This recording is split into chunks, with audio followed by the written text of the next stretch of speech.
Hey guys, this is Danny, also known as Very iAnnihilate. well. Stream on Twitch. Played on and off professionally since the game came out, pretty much. Yes. And I want to talk about the new patch 7.33. It's been out for about a month now. There's been Way I ahead think of we're on you. C is the current patch. Let me double check. Yeah, C. And just to talk about all the changes and how Forward. they've kind of played out. And after playing the patch for a while now, giving like an informed opinion instead of My just my first sentiments as well. impressions.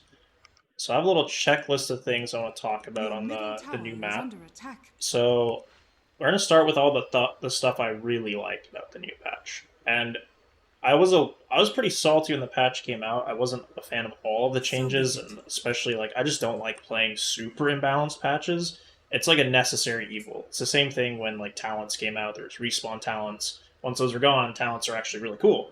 But there's always this very long Good period in Dota enough. after big changes where things get abused for a while. Even on the first day, you could buy a Vambrace level one, just like crazy That is stuff my that just thought. like kind of you know can make me a little salty. But anyways, first thing that is actually a really big deal and one of the most positive changes for the game, I think, is limiting the amount of regen you can buy. So not being able to start with 20 mangoes on dying and then like 7 mangoes on Spectre, limiting the amount of healing salves and tangos available. There's been plenty of games mid where I buy the last set of tangos on my second purchase of tangos, or there's no clarities in stock at like 10 minutes and I'm playing Storm Spirit. It actually matters quite a bit. And it's a very positive change because the game was kind of turning into a shopping battle a lot of the time, especially it's been a long time now that everyone's had their own courier, but compared to the days where My everyone had one sentiments as courier, well. the laning phase was much slower, and having it toned down a bit is definitely really good. The next thing, like really big thing about the new patch, having time played on it, universal heroes just seem really broken. I'm not exactly sure. I think it was the most recent patch. Yeah, Universal is from 0.6.7. It is way too much. I'm not sure if point 0.6 was too low. I already felt like it was pretty good at point 0.6, but seeing so many Void Spirits in pubs, so many Wind Rangers, Magnuses. Ironically, Wind Ranger has like a 95 billion% win rate in pubs and like Your 0% middle in tower competitive, is which under is kind of attack. interesting. But in general, like most of the heroes in this section are a bit too overtuned. A lot of the time, like a six slotted Your Windrunner or middle Void Spirit tower is actually under just does attack. more damage than a traditional agility carry. Uh, Especially the way Dota plays out, right? Like, yeah, if like Void Spirit isn't casting Your any top spells tower and is him under and a attack. Terrorblade are just both auto attacking somebody with 6 items and like the amount of agility Terrorblade has, he'll like have a DPS advantage, but you're usually trying to kill somebody in a stun or two for most of the game, Your and bottom Void tower is Spirit's under like attack. being able to not only have Echo Saber for like 2 instant attacks, but your Astral Steps are also instant attacks. So you can attack like Your5 or 6 seconds, bottom or tower five is under or six attack. times in 1 second. And even though you don't have attack speed to sustain your damage, it's just so much My damage with bow these is universal drawn. attributes. Um, I like the idea. I don't know exactly Good like enough. it does pose a lot of challenges for balance, right? Because I don't know, like if you do an overarching change, then the heroes that have a lot of stat growth, like Void Spirit, end up having like 5 to 6 damage per level, whereas some of these heroes, like Venge, they really don't get that much out of like their stats. It's more so items, so It it goes poses some really fades. difficult balance changes. But I think it's an interesting idea. I do like that a lot of the summons and utility heroes are in this section, but I think like Your having middle heroes tower that is under attack. scale off the physical damage is kind of like I think Pango is still a great hero, but it's not because he's universal. He was good before, and he does the same kind of play style where he plays more around his spells and being utility instead of auto attacking. But like the Wind Rangers and Void Spirits are just completely ridiculous in how much damage they do just from pure auto attacking. Same thing with like a Beastmaster, right? He's not really going to build a Daedalus or something because he's universal. Like he just benefits a lot from being able to build more utility items that give all stats. You're not worrying about, oh, this is an int item or So this be is this it. item or this doesn't give me strength. Like I think it's very good for those kind of heroes, but definitely overtuned for the other heroes. Um, I love that the neutral items are selectable. Like I didn't know how Got it. exactly I felt about it at first because some of them were kind of ridiculous in previous batches. Like having multiple grove bows can be kind of insane. Having multiple Titan slivers can be kind of gross. Agreed.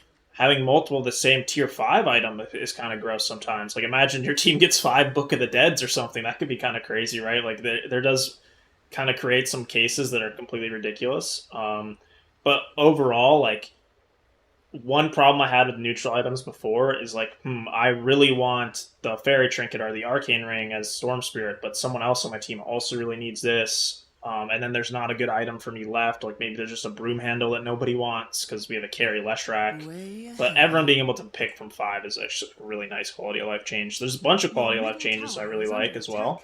The Glimmer, like let me buy a Glimmer Cape. Should be showing as much as possible. Showing the little like barrier is kind of interesting.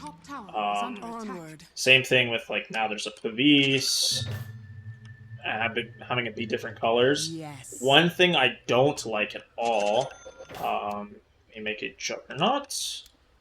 That was my thought. I don't know if this has been changed, but it feels really hard to like see the health bar and like click on it in some cases. Especially like ward health bars are pretty small. It feels like, and maybe they've changed it a little bit. I know it was like really bad on the first day of the patch. That's something I haven't necessarily revisited, but it definitely feels like very hard to notice a lot of the time, especially when the wards are on top of each other. So, not yet. Like I can't see both health bars very well. Yes. It's very annoying trying to click on the Sentry or the Obs ward. And I don't actually remember how it was before, but it was better somehow. I don't remember the old system. It's been so long now. But things I didn't really like at the start of the patch that have changed for me. So like the Wisdom runes were pretty bad overall at the beginning, right? Because it only applied to one hero.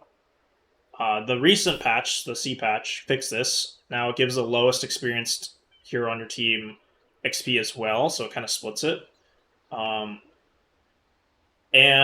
Or I guess it gives double. Like I think the first one gives 280 XP, but it gives it to 2 people. But I think it gave more XP to one guy before. I don't exactly remember. It's been good enough. Like there's been so many changes, but that's obviously much better. There's so many games I played at the beginning of the patch that were just out of control. Your support's level 4 at 15 minutes. It would just never happen before. They increased like kill bounties in the early game by a lot. There's so many games where I see a post 4 or post 5 the same net worth as the mid at like 10 to 15 minutes just from snowballing kills, or a Slark or a Bloodseeker with 8k net worth at 10 minutes from like 6 or 7 kills and free farm the lane. Which, there's very extreme cases like that, which are annoying, but I think overall, the average game is better from having the kill bounties higher. It just does kind of create these like really low quality stomps. And I think people will just get better at it over time. They'll pick, like, people, hopefully, will learn not to pick such bad heroes in lane together. They won't, like, because if you watch a lot of, like, games, very few games get there, but when they do, it's just because they got double counterpicked and they didn't know how to lane. It's not necessarily, it's more on the people losing the lane than the guy winning it. Like, feeding kills should be punishing. It's basically the thoughts on that. I think the shield rune lasts too long. I don't think it got changed, right? Like, I can double check. I think it would be in the general changes somewhere. Yeah, I think the shield rune lasts a bit too long. Otherwise, I think it's fine. It does feel kind of bad sometimes and kind of really good at other times, which is how a rune should feel. Like, sometimes it's great to get a regen. Sometimes you don't need it at all. Sometimes it's good to get illusions on one hero. Sometimes it's not. And I think that's how most of the runes are balanced. Getting a DD on a support is not that great, right? But Arcane can be good. And I think it is a good rune, but it definitely lasts too long. These like little gate things, I don't think I've ever seen this matter. I don't know. I don't really like it that much. I can't tell if it's just because I'm in the demo lobby, but I don't think you normally have vision of all of these areas. Maybe if I go into an actual custom game, I'll be able to have a better idea. So let me create a game of cheats real quick. But that part of the map has been really weird.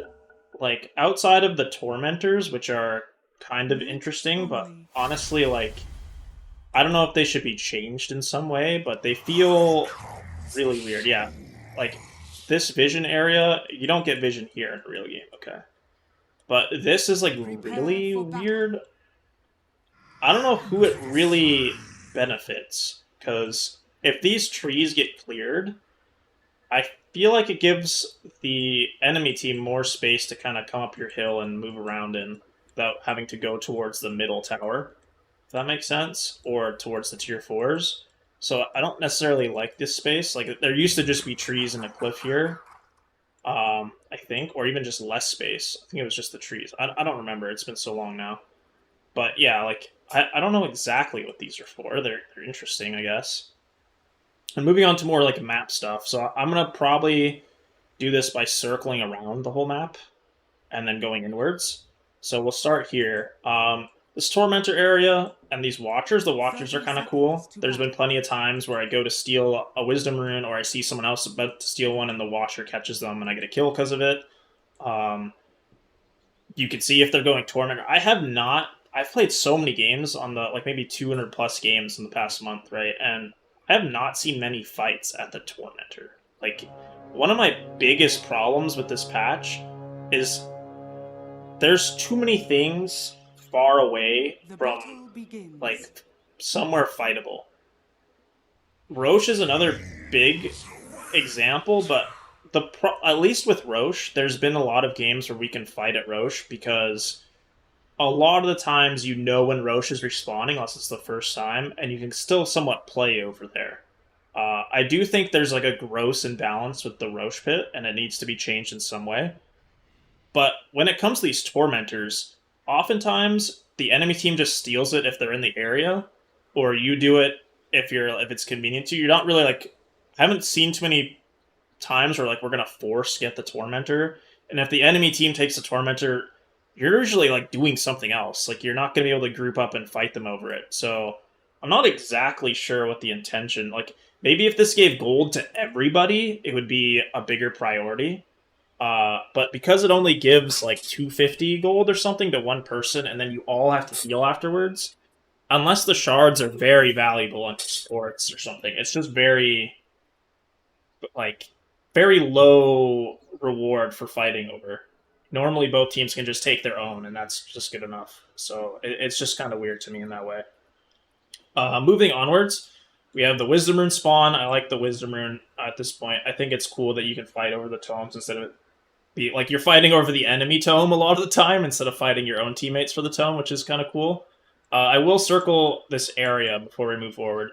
So like this is kind of a triangle again, but this would be the third camp, and this kind of balances a lot of the farming on your team.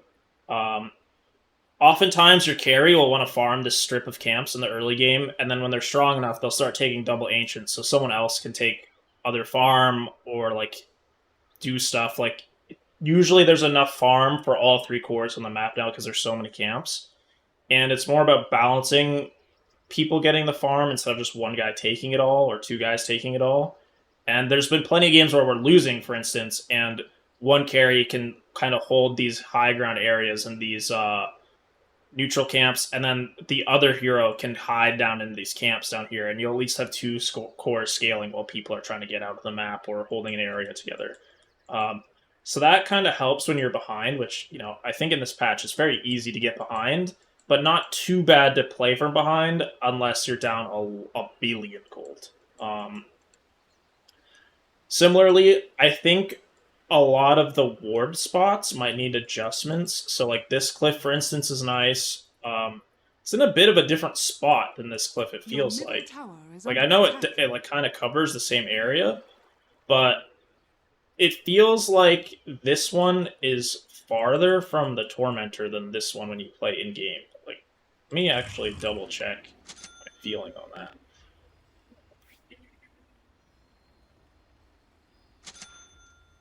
So, we get to see, let me move my hair out of the way, almost up to here, like the camp.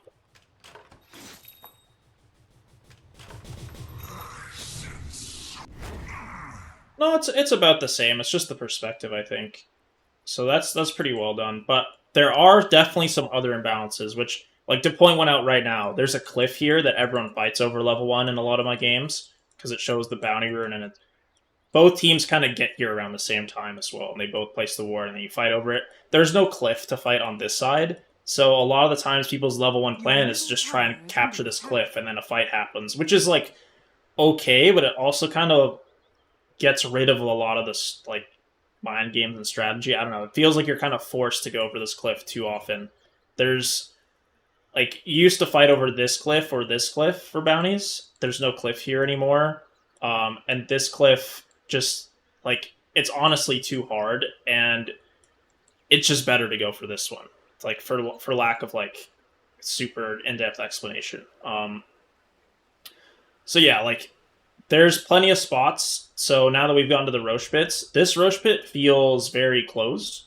It feels like there's more trees, like over here. This part by the teleporter is like fairly open, but it's very hard to place a very good ward here. Like you can't really ward here. There isn't a good one here besides the Watcher, right? Maybe here, and then on the teleporter, of course. Whereas on the Radiant side, this whole area is like open. So you can place like a ward here. It'll see like through down here. It'll see up here, and I'll even place them. That'd probably be a better idea. So you can see like this ward actually sees a decent amount near the fountain, whereas like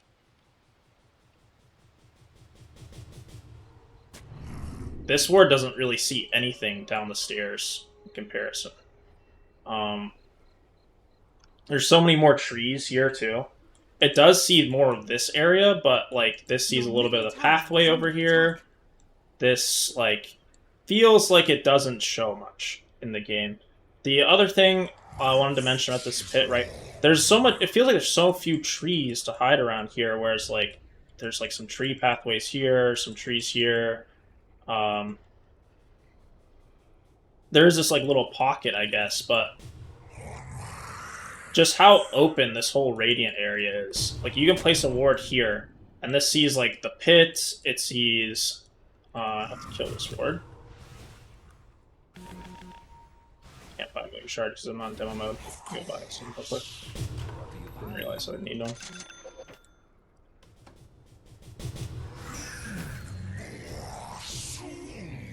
So right, like you get a little bit of this area, you get some of this area, whereas the opposite, just hop over here. You're not really gonna see more than a hero would here, and you don't really get any of this pathway. They can get around the back still, whereas here you're gonna get a lot of this like leading to the pathway in the back. Again, I just think this area is so much more open. Even the way the map is, you can put a ward down on this obelisk thing, the outpost, right? It sees so much. Whereas this, like... This kind of sees, but it just doesn't have the same effect. Like, I'm really not articulating this very, very well, but a lot of times, like, Dire Team will, like, smoke through these trees or something, whereas, like, this is not real. Like, there's a cube of... Or not cube. There's crystals here. Like, there's no crystals here. This area, like, the anti-symmetry between these areas is very confusing. Similarly, like, why is there trees under this thing? But I'm pretty sure this is, like, an okay ward spot if you can clear the trees. So if I get Quelling... Of course.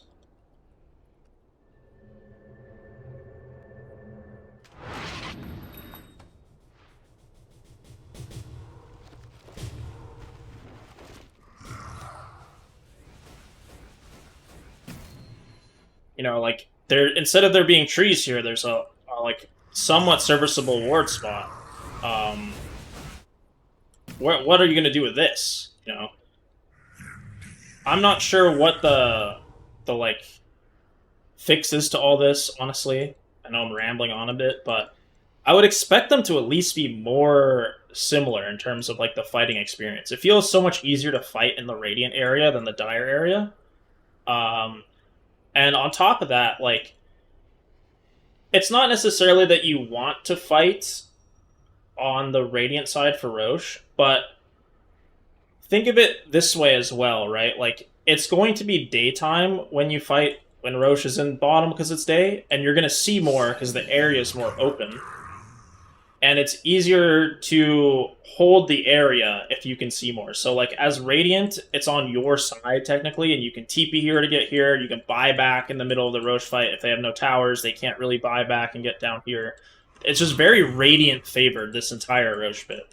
It's daytime when they sit on these high grounds near their teleport area. This area doesn't see as far in as like if this can't see anything anyway. So like it's just so weird that Radiant have such a big advantage on this Roche. Not only is it nighttime up here, but there's so few places to ward.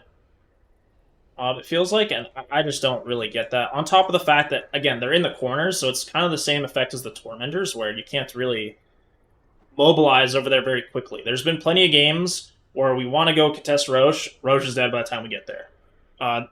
You really have to go beforehand, and the other like huge disadvantage of the way that the Roche is set up right now is because it spawns between 8 to 11 minute intervals. If you kill Roche when it's on the Radiant side, there's like a 80 bajillion% chance it'll spawn Radiant again.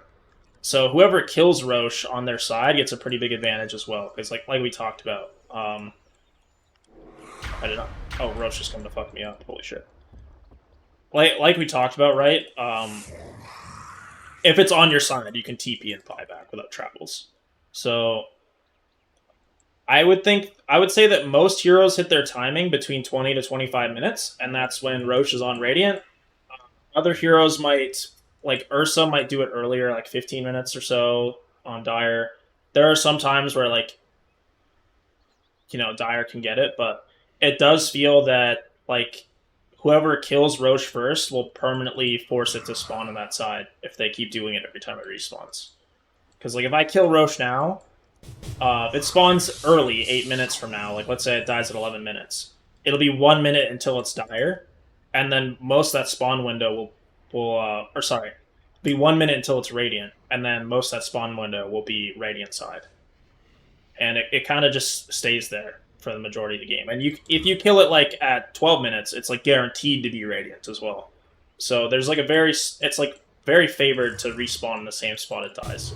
It definitely plays out that way too. Continuing on, another imbalance in the map. If you stand over in these 5 camps, you get the Mighty Mines, which regen your HP. Down here, you regen mana by the well. Mana regen is generally better than health regen in the early game for some heroes, but there are like exceptions. Like some carries that don't use mana to farm, like a Medusa or something would probably, like, she doesn't use the health regen anyway. But yeah, not sure why that's necessarily different. I'm not sure if it even matters, but these camps, they speed up the game a lot in a weird way. So your carry wants to farm here. These tier 1s are very important, all of them, I think. I think the safe lane is still very important, but it feels hard to kill the carry if this tier 1 tower's still alive, because they can farm the camps back here. They're not going to be up here like before. With this tower dead, it feels like the offlaner will take some of these camps. You can still farm at least a couple of these camps that are hard to contest, but like this ward is very powerful if you can hold it with your offlaner. Similarly, like this is actually mirrored, so same thing happens when you kill this tower. You can start contesting all of these camps. The other thing about it that, like, you know, heroes like Alchemist feel nice with is they can acid spray both these camps. They can acid spray both these camps. The carry generally wants to stay in his lane for a decent amount this patch, and it's very good to gank them and push this tower, just like it was before, but like even more so because the offlaner would love to farm these double camps and push the wave. And the tower kind of needs to be dead for them to safely do that. Like, there are some exceptions, right? I got Timbersong go behind the tower and be kind of hard to deal with, but as long as this tower's up, it's very easy to mobilize heroes to gank them. Same thing with an Axe. They would love to farm these like double camp areas behind the towers. Your middle tower is under attack. Moving on to like the next kind of imbalances in the map. Like we talked about earlier, there's a cliff here, there's no cliff here. This is on the high ground. This is on the high ground. There's a cliff on this high ground. The cliff is over here, I guess, but there's another cliff. Maybe there isn't. So like this cliff is closer to the stairs, and this cliff is closer to the mid lane. this camp is on the high ground, this camp is on the low ground, and it just feels very weird that like there's a cliff here. Like the pathing here feels so strange. It feels so much more natural on Dire, although it is like it's like a double-edged sword in both ways. Like it's hard to get a good angle to gank Radiant sometimes because of this cliff. Like you're forced to come through this area instead of through the back unless you want to dive the tower. Whereas on Dire, you can go through the back and go all the way around. Even it's very difficult to like go all the way around in this area. These trees are also like very hard to path through compared to these trees. And overall, I think that the Dire mid lane might be a little safer, even though I like this is a harder angle to gank. There's been plenty of times this patch where I go to farm my wave, and then the thing you want to do as mid a lot of time is go farm this camp. You walk up the high ground into a bunch of heroes and they kill you. Whereas here, they have to walk down the high ground and pass these trees to go on me, so I kind of get like the advantage of seeing them first a lot of the time, unless I'm on a ward. Like there is a cliff here, there isn't one here like we talked about. If there was some sort of cliff here like there was before, a ward there would like somewhat alleviate this problem, because if you walked up and they were smoked, you would break the smoke on the ward. You kind of have to ward like literally on top of the camp or something, which, you know, it's doable, but again, there's like trees everywhere. So yeah, I think that's really about it for the map changes. It's not too big of a difference between last patch. I think the biggest changes have been the Roche Pit change, the extra camps in the back for the side lanes. Side lanes in general are buffed a lot, and it's much easier to snowball off kills in the early game, which also buffs side lanes. I feel like there's more combinations of matchups where the, like, for one, mid lane, you can kind of leave the mid lane earlier if you get XP. Like, you get level 5 on a lot of heroes, it's enough to jungle if you really have to. Level 6, enough to roam if you really have to. Like, if you're Void Spirit versus Huskar, you don't necessarily have to feed Huskar. You can go gank when you're 6, or just soak experience until 6 and go gank. Whereas in side lanes, like, you can't really jungle early without XP in a lot of carries. If you lose your lane, there isn't usually anywhere to go. Like, the laning phase is much longer in the side lanes. And there's more combinations of like 2v2s where one team will just kill the other team over and over again. Like if you're Undying Slark versus Doom and like Support Pudge or something, like the Support Pudge and Doom are not going to do anything to the Slark and Undying. And if, like I said, those are some scenarios where the Slark might end with like 20 billion thousand net worth at 10 minutes and just solo carry the game. So big buff to pose 4s and pose 5s, the early kill bounties, because you can play more aggressive 4s and 5s and go for kills in lane. And then, like I said, I've seen position 4 Clinks with like 5k net worth at 10 minutes just from kills. Or position 5 CM with 3k net worth at 10 minutes. So that would just never happen before.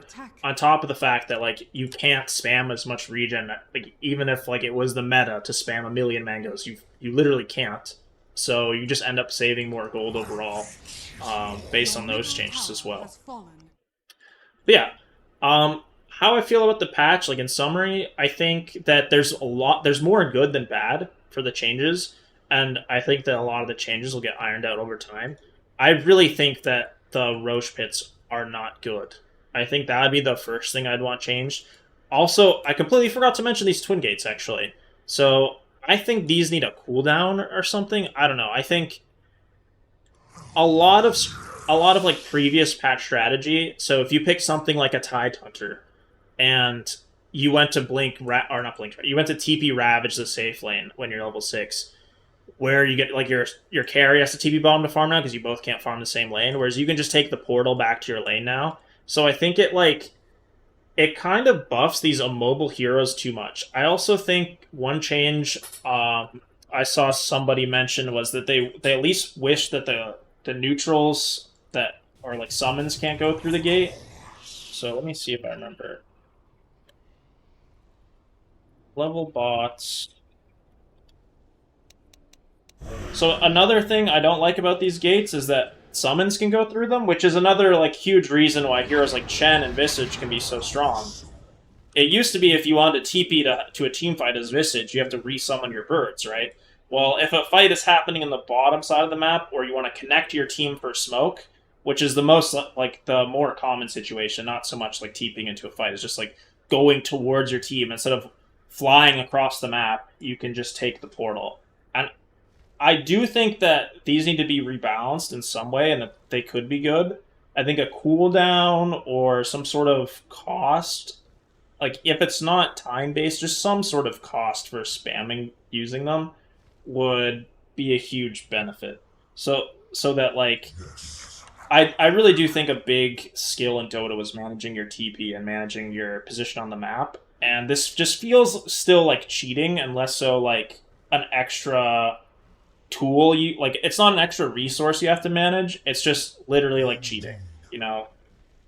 There isn't like some skill to when you should use these.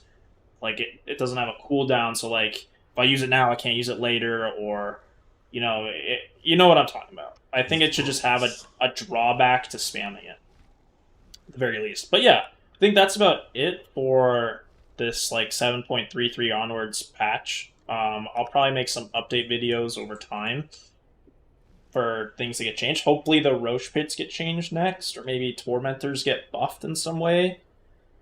But yeah, thanks for watching. Probably answer any questions in the comments and stuff like that. Feel free to check out my stream. I'll have it all linked in the Discord when this Roche beats me down. Yeah, hopefully this wasn't too long. See ya.